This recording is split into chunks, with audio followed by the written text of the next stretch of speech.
Buenas noches a todos. Vamos a continuar con la charla.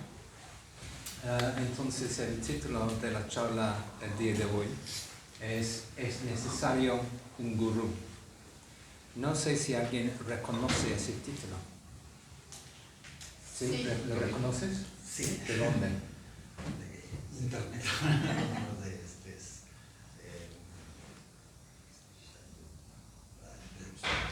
Sánscrito se me pierde un poco Ok. un lado del. Ok, alguien más iba a comentar. Sí. De una plática de más. Exacto. Es una charla que impartió nuestro maestro Sangharakshita, que podemos ver ahí, a la izquierda, en 1970, como más de hace 50 años. Y impartió esa charla, pues no mucho después de fundar la orden budista Triratna y la comunidad budista Triratna. Y recientemente yo he adoptado la idea de a veces impartir una charla que impartió a Sangharakshita, por lo menos intentar hacerlo en español. Sus charlas están o son en inglés.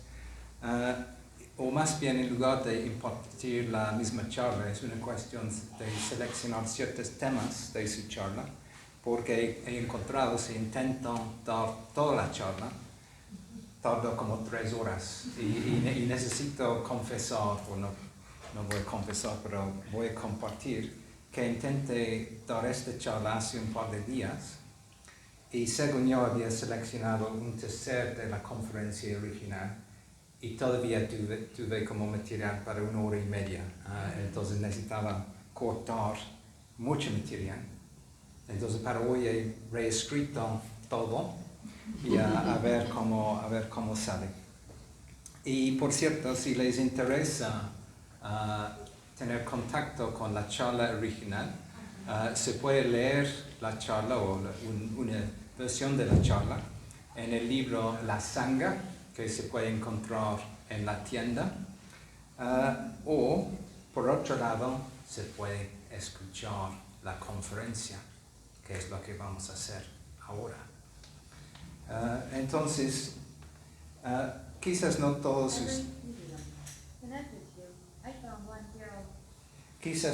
ustedes entienden inglés, pero quería que por lo menos tengan la oportunidad de escuchar la voz de nuestro maestro, Sangharakshita. Entonces voy a tocar los primeros 2 minutos de la charla, y si entiendes inglés, qué bien. Si no, simplemente puedes absorber su voz, ¿no? Absorber el contenido de otra manera, ¿verdad? A ver cómo va. Friends, tonight, as you've just heard, after a period of some 8 weeks, we come to the end of our current series of lectures, a series which has dealt week by week, in one way and another, with the subject of the higher evolution of the individual. And we end this series with a question.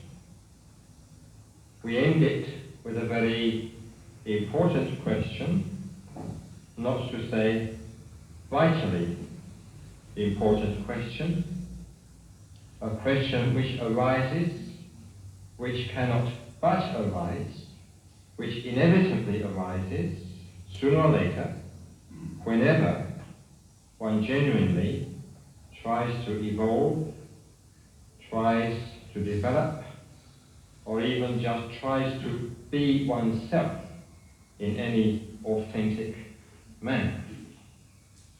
Especially does it arise if one attempts quite specifically with relative consciousness and awareness to follow what we usually refer to as the spiritual path.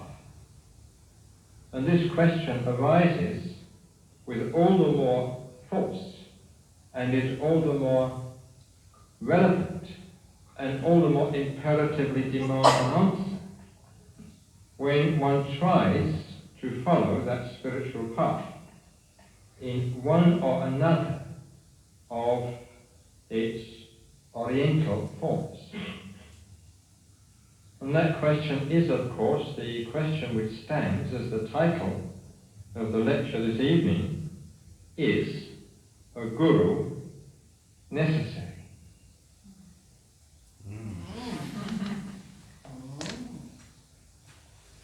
Una de las cosas que es común en el Oriente o es parte de la economía espiritual es una práctica que se llama darshan. Y en el contexto de darshan, lo voy a escribir. Darshan significa ver o mirar. Darshan. Y en darshan se acerca al maestro espiritual o la maestra espiritual y simplemente se mira, ¿no? Uno se siente enfrente de la persona o cerca de la persona y uno entra en una relación de comunicación con él o ella, usualmente en silencio, sin palabras. Incluso hay maestros espirituales que practicaban silencio completo por décadas. Entonces, yo pensé que otra práctica que podemos cultivar es escuchar la voz, ¿no? De nuestro maestro, en este caso de Sangharakshita. Y como digo, independientemente de si podemos entender las palabras, yo creo que algo se comunica de su energía, de su forma de ser. La charla, ¿es necesario un gurú? Pues después de elegir ese título, yo pensé, ¿por qué elegí ese título? Y también después pensé que si tuviera la oportunidad para renombrar el título, o para dar la charla otro título, sería algo como, ¿es necesario un Kalyana Mitra? O una Kalyana Mitra. Voy a escribir esa frase porque voy a repetirlo varias veces. Quizás varios de ustedes saben lo que significa mitra, porque son mitras de esta comunidad, ¿verdad? ¿Qué significa? Amigo. Amigo, exacto. En algunos contextos se habla de benefactor, alguien que te ayuda, ¿verdad? Kalyana significa literalmente como bello o algo así, tiene que ver con la belleza, pero un Kalyana Mitra o una Kalyana Mitra es alguien que nos ayuda en el camino hacia la iluminación, ¿no? Es un Kalyana Mitra, una Kalyana Mitra. Bien, entonces voy a estar hablando un poco más de eso más adelante. Y quizás debería decir, si alguien aquí está nuevo, estamos viendo una serie de charlas bajo el enfoque del tema de la Sangha, ¿no? La Sangha significa la comunidad espiritual, y hemos escuchado varias charlas hasta la fecha en cuanto a aspectos de la Sangha, y pues la relación con alguien que tiene más experiencia es una dinámica, un aspecto importante de la Sangha. Bien, entonces ya una pregunta para ustedes. Cuando escuchan la palabra gurú, ¿qué evoca? ¿En qué piensas? ¿En qué piensan cuando escuchan esa palabra? ¿Algo? Una persona con un espíritu muy elevado. Okay. Guía. Alguien con un espíritu elevado. Guía. Okay. ¿Algo más? Experto. Un experto. Okay. Yeah. Es más un uso secular, ¿verdad? De la palabra. Sí. ¿Algo más? Maestro. Maestro. ¿Algo más? Almazamor. Ok, pues sí. Sí, vamos a tocar Paramahansa a rato. ¿Algo más? Algo como un poquito esotérico. Algo esotérico. ¿De dónde vienen? La palabra guru. No, ¿de dónde vienen los gurús? De Oriente. ¿Perdón? De Oriente. Del Oriente, exacto. Muchas veces del Oriente. Voy a regresar a ese tema a ratito. Bien, entonces, y además de esas ideas, piensan en alguien en particular. Pueden pensar en un gurú o alguien que piensan que es un gurú. ¿En quién piensan, Saraswati? Pues en mi maestro, en Bhante, Mm. y por supuesto pues en Padmasambhava, que también lo tenemos ahí. Yo pienso en Osho, por ejemplo. En Osho, Yeah. Sí. Alan Watts. ¿Perdón? Alan Watts. Alan Watts, yeah. Yo estaba pensando en alguien más antes de que dijiste Alan Watts para regresar. Ya se fue. Bien. El Dalai Lama. El Dalai Lama quizás, sí. Sí. Que la palabra se le ha dado, ya se le usa pues más de manera más a la ligera, ¿no? Y pues hay gurús tecnológicos, hay gurús Yeah. de Sí, literatura. sí. Sí, entonces hay un uso de la palabra que han ocupado de manera más secular, ¿verdad? Como para hablar, como Enrique dijo, sobre alguien que es un experto o tiene mucho conocimiento. Yo estaba pensando en Gurdjieff, no sé si alguien conoce a Gurdjieff, otra gurú. Hay muchos, ¿verdad? Hay muchos gurús. Narapriya, pero también puede ser de sectas, a mí me da miedo. Ok. Alguien- Entonces la idea de un gurú te da cierto miedo. Sí. Yeah. Ok, pues vamos a tocar ese tema un poquito más. La Bien. palabra secta, ¿sí conoces la palabra secta, Ana Priya? Sí. Es el equivalente de cult, ¿no? De culto. Yeah, o sect. ¿También? Sí, bien. Sí, entonces, pues tenemos esta pregunta, ¿verdad? ¿Es necesario un gurú?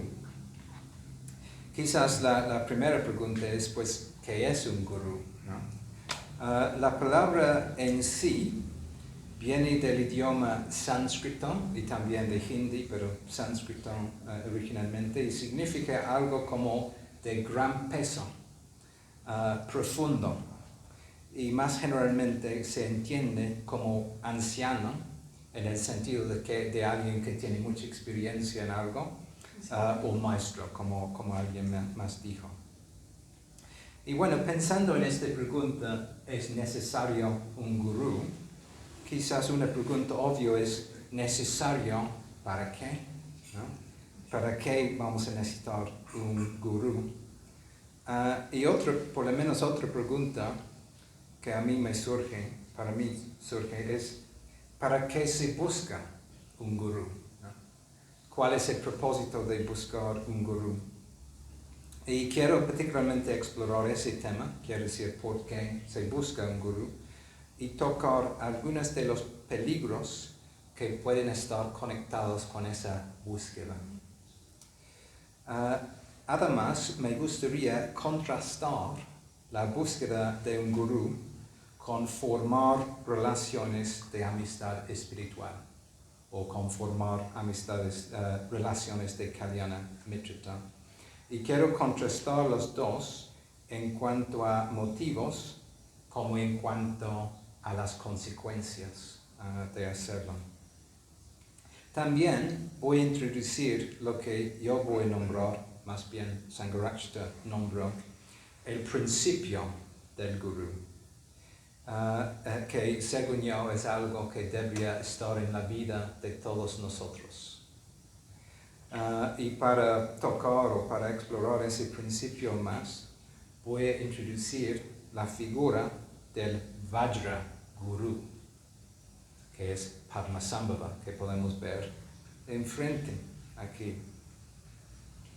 Bueno, en su charla original, Bhante habla mucho, Sangharakshita habla mucho de lo que no es un gurú. Casi la mitad de la charla trata de no es un gurú. Y el otro día, casi toda mi charla salió hablando de que no es un gurú. Entonces, no voy a elaborar todas esas razones ahora mismo. Pueden escuchar la charla original. Pero sí lo que quiero hacer es enfocarme en algunos de nuestros motivos para buscar un gurú y particularmente algunos síndromes que surgen. Bueno, entonces, ¿por qué buscamos un gurú? Puede ser que hay muchas razones, algunas razones más saludables que otras.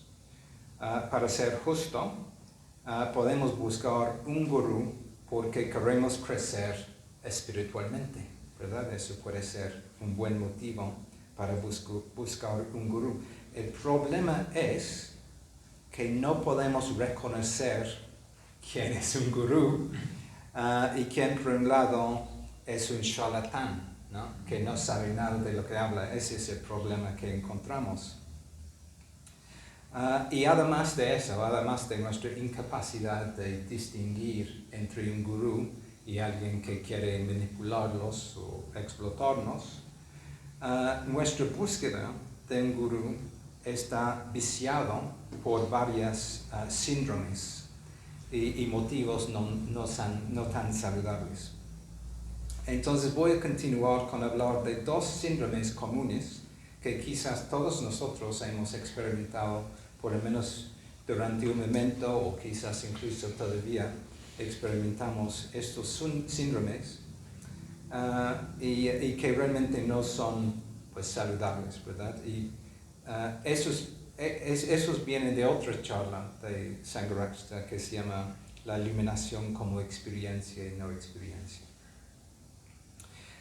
El primer síndrome de que quiero hablar se nombra exotismo pseudoespiritual. Particularmente cuando personas o personalidades religiosas vienen del Oriente, por ejemplo, del Tíbet o de la India o quizás de Japón, es común que les enuncie con una publicidad anticipada de manera pomposa, ¿no? Como el maestro de tal, ¿no? Nos informa que tal personalidad está a cargo de un importante grupo de monasterios o que es el abad de un antiguo templo histórico, ¿no? Se añade términos como Rinpoche, que es un honorífico que significa preciado. Rinpoche. Y de hecho, de cierta manera, nadie necesita hacer nada para ganar el título de Rinpoche, solo que sus seguidores se nombran Rinpoche. Aún mejor, se usa términos que se han sacado de la iglesia, como su eminencia o su santidad, etc.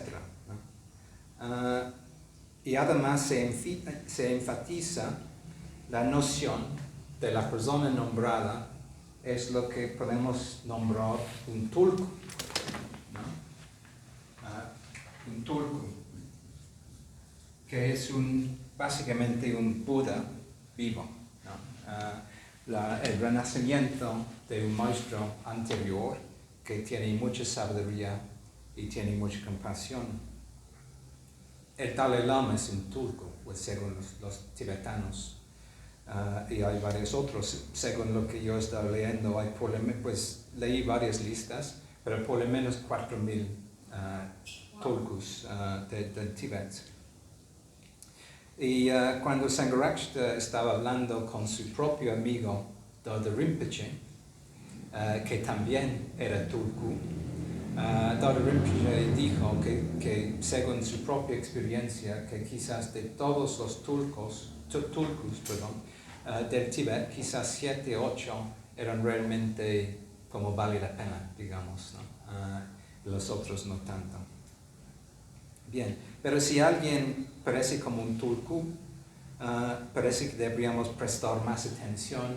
Es una persona muy sagrada, como muy elevado, por lo menos es lo que pensamos. Entonces pensamos básicamente porque la persona viene del Oriente, es más elevado, ¿no? Como tiene algo especial. Y cuando llegamos al centro budista, quizás estamos buscando un budista auténtico, ¿no? Del Oriente, con hábitos, incluso con trompetas, quizás, ¿no? Que te va a seducir con su espiritualidad, ¿no? Con su profundidad, con su sabiduría, y que va a cambiar la vida con solo una palabra o solo un gesto, incluso con un solo guiño, ¿no? Así, ¿no? Y cuando llegamos, puede ser que nos sentimos muy decepcionados, pues no hay hábitos, la gente parece ordinario, ¿no? Incluso demasiado ordinario. Entonces, en este caso, son mexicanos, ¿verdad? Como nosotros. Entonces, ¿qué pueden ofrecernos los mexicanos? No son orientales, no tienen la pericia del oriente. Entonces, perdimos la oportunidad porque realmente no sabemos cómo reconocer lo que buscamos, porque estamos víctimas del síndrome del exotismo pseudo-espiritual. El segundo síndrome, la proyección pseudo-espiritual. Bien, en este síndrome, la persona busca una experiencia espiritual, una experiencia más allá, ¿no? Y piensa que esa experiencia viene de otra persona. Piensa que otra persona va a facilitar esa experiencia, va a proporcionar esa experiencia. Y obviamente, pues la persona que va a proporcionar la experiencia espiritual es el gurú, ¿verdad? O la gurú. Entonces, solo nos toca confiar en el gurú y él o ella va a hacerlo todo, ¿no? Va a transformarnos casi de manera mágica. Nosotros no hacemos nada. Y muchos gurús que son muy dispuestos a prometer esta idea, ¿no? Incluso garantizar esa posibilidad de esta transformación. Entonces somos muy pasivos.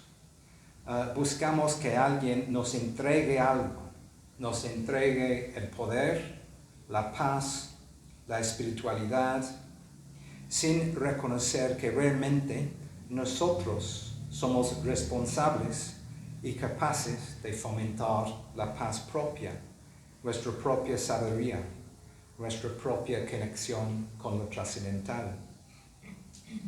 Y además, porque confiamos en el gurú, abandonamos nuestra facultad crítica e incluso sometemos a su autoridad,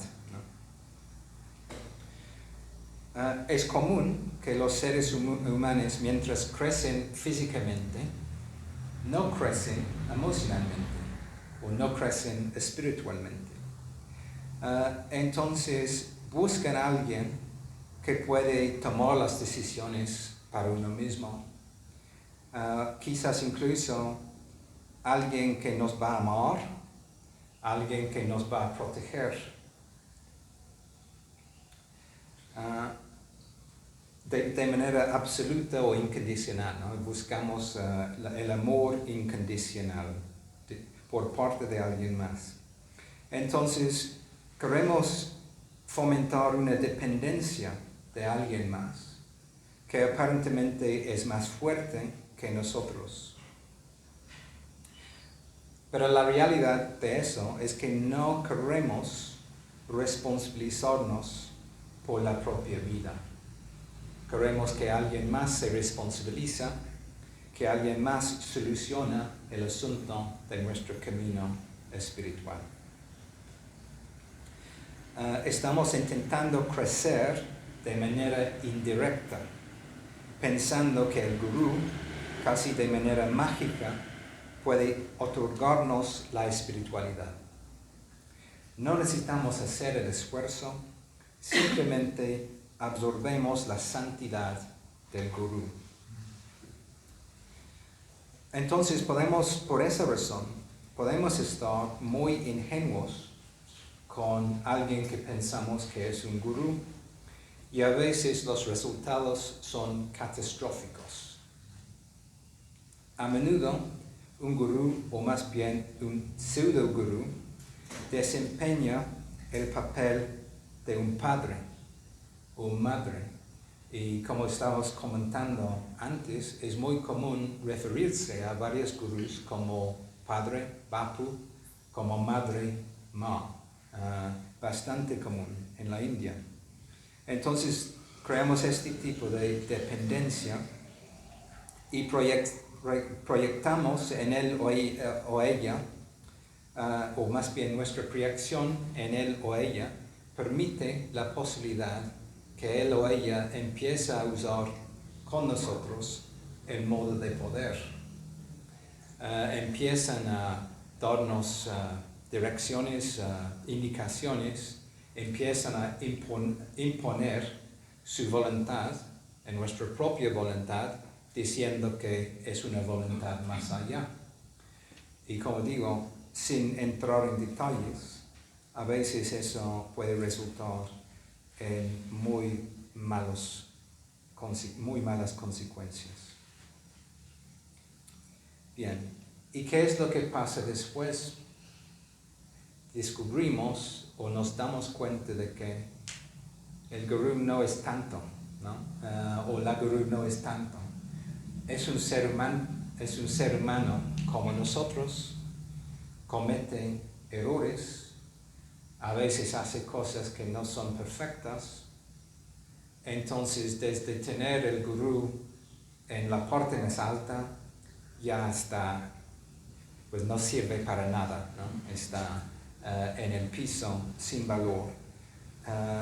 Y incluso llegamos a pensar que somos moralmente superiores al gurú, ¿no? Eso puede pasar. A ver si pueden reconocerse en esos síndromes, pero son muy comunes, muy comunes. Entonces, después de mencionar esos dos síndromes que son peligrosos, ¿qué es un gurú? O más bien, ¿en qué consiste el principio del gurú? Y pues hasta ahora he ocupado esta palabra gurú, pero de hecho voy a cambiar el juego porque siento que la palabra gurú es muy cargada y muchas de sus asociaciones no son tan útiles, ¿no? Entonces voy a hablar, en lugar de un gurú, voy a hablar de Kalyanamitras, o amigos espirituales, o benefactores espirituales. Y primero voy a destacar algunos rasgos de la relación que uno puede fomentar con un Kalyanamitra. Voy a describir cómo debería ser tal relación. Y después voy a elaborar un poco más sobre lo que estoy nombrando el principio del gurú. Primero, un Kalyanamitra o una Kalyanamitra es alguien por lo menos un poco más desarrollado que nosotros a nivel espiritual. Tiene una conciencia un poco más refinada, no necesariamente mucho más, pero por lo menos algo más. Más que nada, él o ella es más consciente de él o ella misma o misma. Él o ella tiene cierta conexión con lo trascendental, lo más allá, por lo menos una conexión más estrecha que nuestra. Y el Kalyanamitra nos ayuda a estar más consciente de nosotros mismos.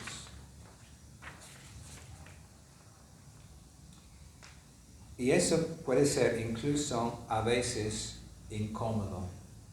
Entonces voy a dar un ejemplo de la experiencia propia. Puedo compartir que cuando estoy con mi preceptor, que se llama Subhuti, que yo creo que varios de ustedes ya conocieron a Subhuti, me siento que me pongo más en contacto conmigo mismo. Incluso a veces parece que él me conoce mejor que me conozco a mí mismo. Además, su mera presencia me ofrece un reto, un desafío, y me hace mucho más consciente de mis propias torpezas, de la vulgaridad, de la tosquedad de mi propia conciencia. Incómodo, bastante incómodo, pero es un proceso de crecimiento, es un proceso de expansión. Él me ayuda a fortalecer mi propio contacto con estados mentales más refinados, más expansivos y más éticos. Me abre un modo de conciencia expandido y me ayuda a estar en contacto con valores trascendentales. Así es un Kalyanamitra o una Kalyanamitra. También un Kalyanamitra es alguien con quien tenemos contacto regular. Hay un contacto regular con esta persona. Este contacto puede pasar en distintos niveles. Puede ocurrir en un plano espiritual más elevado, o sea, de manera telepática, como un contacto directo de una mente a otra mente. Se puede, o puede ser a través de los sueños o por medio de la meditación, pero quizás más común es en el plano físico, ¿verdad? Donde hablamos, donde convivimos juntos. Cuando Subhuti visitó a México, no la última vez, pero la vez anterior, él me contó que estaba muy impresionado, que tuvo varias entrevistas, reuniones con mexicanos, y varios de ellos, y mexicanas también, varios de ellos contaron que Sangharakshita, vuestro maestro, había aparecido en sus sueños. Y él estaba como muy impresionado con ese vínculo que estaban estableciendo con nuestro maestro en sus sueños. Y para destacar, ninguna de esas personas había conocido Sangharakshita en el plano físico. Solo para aclarar, para si no sepan, él murió casi hace 6 años. Y Subhuti vio como muy buena señal ese contacto, ¿no?, por los sueños. Yo voy a compartir de la experiencia propia que yo tuve la fortuna de conocer Sangharakshita en bastantes ocasiones. Tuve varias conversaciones individuales con él, varias cenas muy incómodas con él.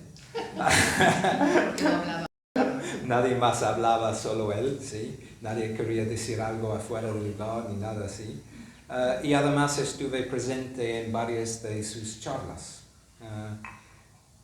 Pero lo que quiero compartir más que nada es que mi relación con él ha profundizado mucho más después de su muerte.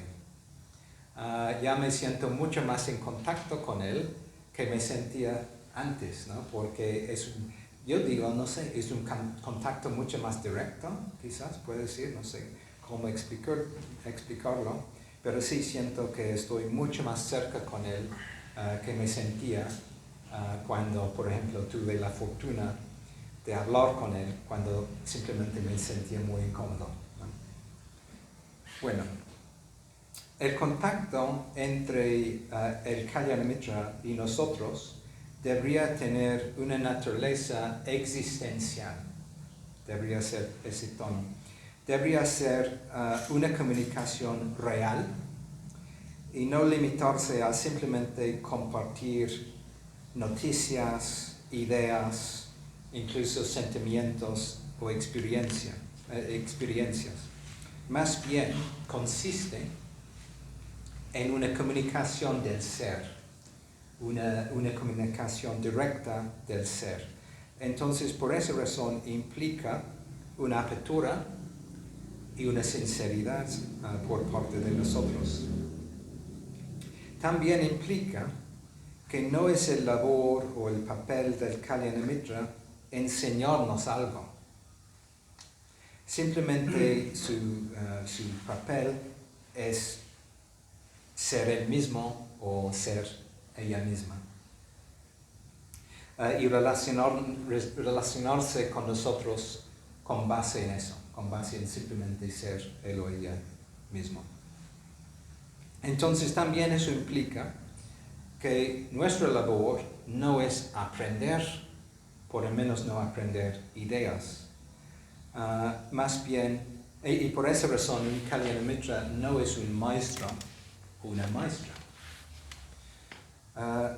Entonces solo necesitamos exponernos ante él o la Kalyana Mitra y algo va a pasar, ¿no? Vamos a ver un cambio. Voy a regresar a mi relación con Subhuti. De hecho, le he conocido durante muchos años, como 35 años, algo así. Y me sorprende bastante, que casi quizás no les va a sorprender, pero me sorprende bastante que casi nunca me regaña. O quizás sí, sí les sorprende. Casi nunca me exhorta, ¿no? Nunca me dice, oye, deberías hacer tal, o por qué no haces tal, ¿no? O lo estás haciéndolo mal, ¿por qué no cambia lo que estás haciendo? Y tampoco realmente ha intentado enseñarme algo explícitamente. Por ejemplo, nunca me pregunta cómo va mi meditación, nunca. Y varias otras cosas. Y a veces me he preguntado, ¿y por qué no me pregunta esas cosas, no? ¿Porque no le importo? ¿Es eso? ¿O porque él estaba descuidando la relación? ¿O quizás él piensa que yo soy tan poco receptivo que no vale la pena entrar en esos temas? Y pues después de reflexionar sobre el tema, me di cuenta de que, pues de hecho, su enseñanza es simplemente exponerme a su forma de ser, ¿no? A la persona quien es, su forma de pensar, su forma de actuar, y de eso yo he aprendido muchas cosas, ¿no? Pero hay que poner atención. Entonces no toca un gurú o un Kalyana Mitra enseñar el budismo. Más bien toca simplemente ser él o ella misma. Bien, pues el tiempo va en marcha, entonces incluso después de reducir muchísimo el charla, el tiempo va en marcha. Quiero decir otra cosa sobre esa interacción, un par de otras cosas más bien. Entonces, entre el Kalyana Mitra y nosotros hay un toque de lo que podemos decir de verticalidad. Hay una comunicación vertical, porque la otra persona está más consciente de nosotros, tiene más claridad que nosotros, más ético que nosotros. Entonces, en la relación empezamos a empapar eso, ¿no? Empezamos a absorber esa forma de ser. Incluso podemos decir que empezamos a absorber un tipo de sensibilidad, ¿no? Que la otra persona tiene. Y eso solo podemos absorber por medio de la amistad, por medio de la cercanía, ¿no? No es algo que se puede enseñar por medio de ideas o textos, es algo mucho más directo. Y entonces en esa relación hay una modificación recíproca del ser. Quizás es más fácil entenderlo por nuestra propia parte, porque la influencia de la conciencia de nuestro Kalyana Mitra nos influye y empezamos a transformarnos bajo la luz de esa influencia. O sea, empezamos a evolucionar. Bien. Y incluso si no tenemos elección, podemos decir, que estamos casi obligados a transformarnos. Pero por otro lado, el Kalyanamitra también se transforma a través de la relación, no es solo unidireccional. Y tradicionalmente se dice que un gurú necesita discípulos para crecer. Esa es la dinámica de su propio crecimiento a través de relacionarse con discípulos. Entonces, el mejor discípulo que hay, mejor crecimiento puede ver el gurú. Pero eso no implica necesariamente que el discípulo es muy obediente y muy dócil, ¿no? Puede ser que el mejor discípulo es muy retador, ¿no? Y yo, por lo menos, puedo pensar en mi propio caso. Estoy seguro que he dado Subhuti varios retos durante los años. También dice que un discípulo, un gurú muy bueno, que en la relación entre el gurú y discípulo, o el Kalyanamitra y discípulo o amigo, a veces el discípulo puede superar el gurú, ¿no? Quiere decir que puede desarrollar un nivel de conciencia y sensibilidad más avanzada, ¿no? No es una relación fija, digamos. Y se dice tradicionalmente que la prueba de un buen gurú es que sus discípulos son mucho más desarrollados que él, ¿no? Que me parece que vale la pena mucha reflexión esa idea. Bueno, entonces he estado hablando de esa relación de Kalyanamitrita, donde alguien tiene más experiencia, más una conciencia más elevada. Y para ir en la dirección del cierre, pues aún no, ¿verdad? Pero voy en esa dirección. Quiero hablar del principio del gurú y más específicamente me gustaría introducir la figura de Padmasambhava. Entonces quiero proponer que quizá el gurú no es necesariamente un individuo, más bien es un principio que puede manifestarse en varias circunstancias y varias situaciones. Y en otra charla, Sangharakshita describe el gurú de la siguiente manera. Se dedica a transformar las profundidades. Y es por esto que figura como el conquistador de dioses y demonios. Estas no son solo figuras mitológicas, sino fuerzas que están dentro de la mente humana. Entonces, eso es el trabajo del gurú, o del principio del gurú, que es transformar las profundidades. Y entonces el gurú simboliza la fuerza o las fuerzas que nos ayudan a transformar no solo la superficie de la mente, sino también sus profundidades. El principio del gurú se encarna en la figura de Padmasambhava, que podemos ver ahí. Voy a poner su nombre en el piso.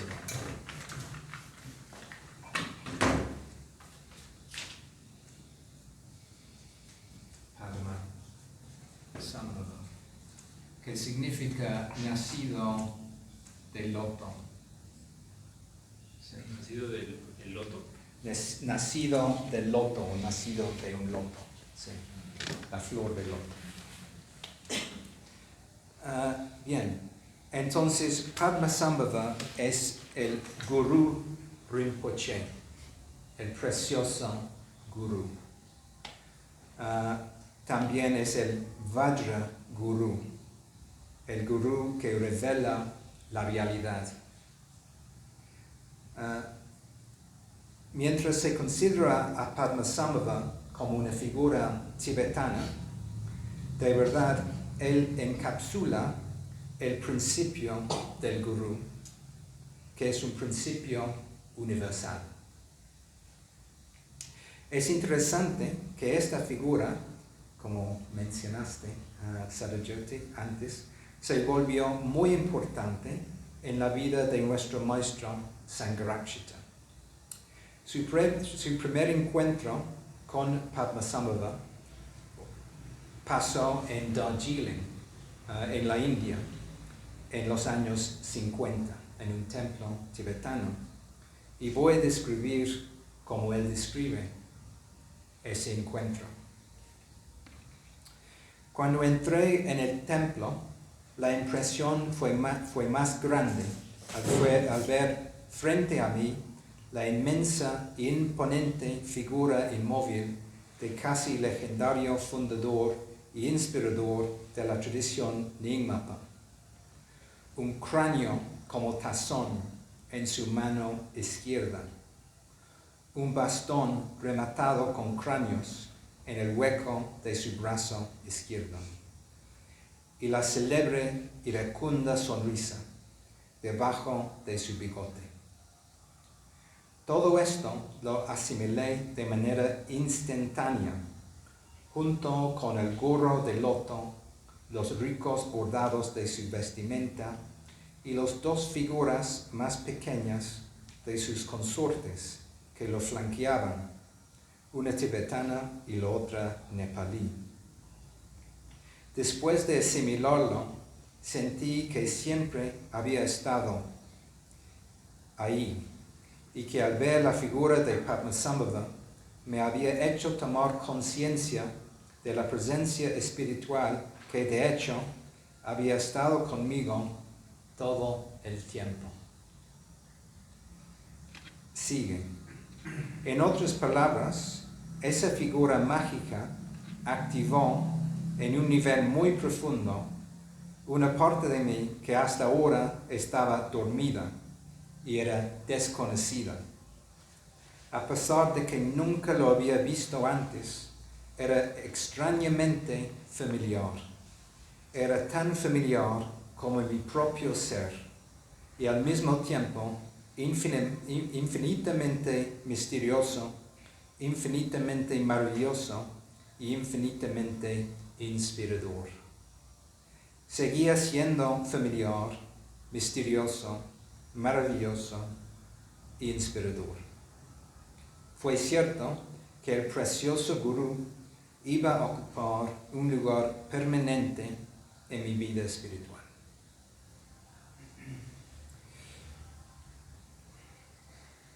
Más tarde, en el mismo texto, y por cierto, esa lectura viene del texto que se llama Preciosos Maestros, que está en la tienda. Lo recomiendo a todos porque van a conocer tanto nuestro maestro Sangharakshita como muchas de las personas muy inspiradoras que él conoció en la India. Pero bueno, más adelante, cuando él está hablando de Padmasambhava, destaca que no es solo una figura histórica, ni siquiera un mito o una leyenda, sino es una realidad espiritual. Padmasambhava es una realidad espiritual. Y en 1962, Sangharakshita recibió la iniciación en la práctica de contemplar la figura de Padmasambhava y también recibió el nombre Urgyen, que es la forma tibetana del lugar donde dicen Padmasambhava nació, ¿no? Urgyen. Entonces, Urgyen Sangharakshita.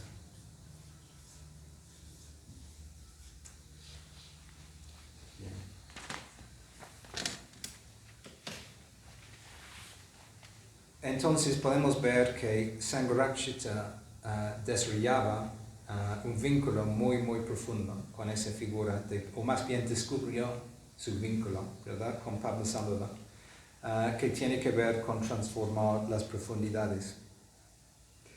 Y en otra charla Sangharakshita habla de estas fuerzas demónicas que están dentro de la mente humana y dice lo siguiente, hablando de Padmasambhava.